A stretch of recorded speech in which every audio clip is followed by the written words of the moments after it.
In this video, you will see Nathan Coates setting his students up to co-create a learning unit. To give some context, at the beginning of the year, Mr. Coates asked his students what are various topics that they would like to study through as they read and write together. And the first topic that was brought up was this idea of Friday Night Lights and the sports, athletic, extracurricular culture within high schools. Through that unit, students learn various elements of persuasion while digging into a focus of their own choice in that unit. They selected texts and are working on a writing piece that narrows in on something that they are interested in about Friday Night Light culture. As he moves and rolls into the next topic, he is looking at what the students identified as another important topic, and that being gun violence. In this video, you'll see the power of bringing students into learning through a topic that they are interested in and want to learn more about.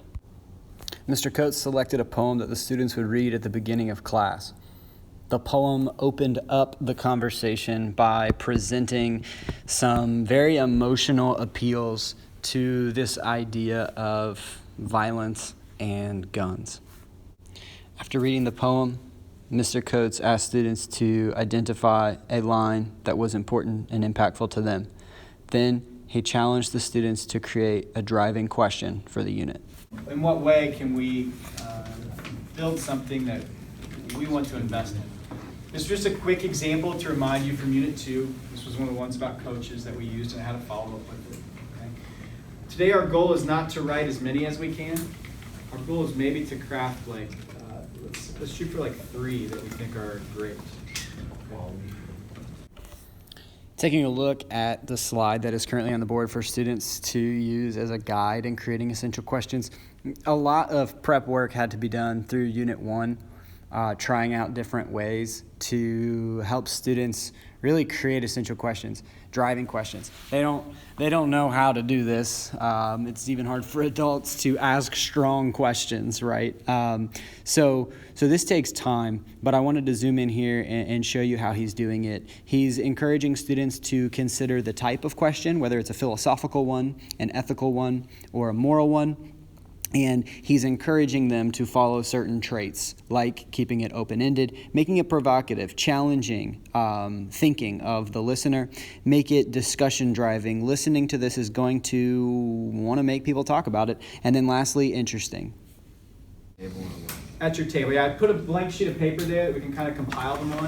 I think a good place to start is with the topics that you're saying I'm interested in. How can we frame those topics then into some questions? Okay. All right. The room began to buzz with students just trying to decide what are those big questions that they are wondering or that they want to ask. Students worked together in groups and then compiled their big questions on one sheet.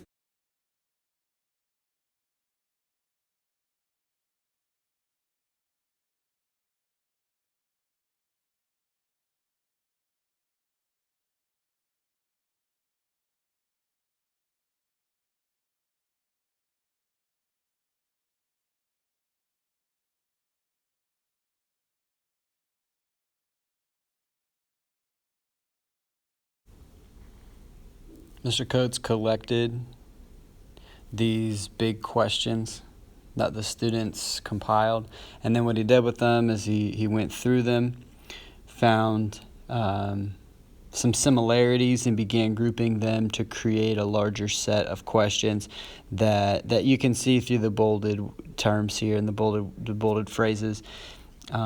Captures some of the bigger themes that were contained within the student responses. And so you see this co-creation of students throwing out their ideas, compiling through collaboration, and then Mr. Coates being able to come alongside and help continue to guide them towards a direction of deep meaning as well as deep learning.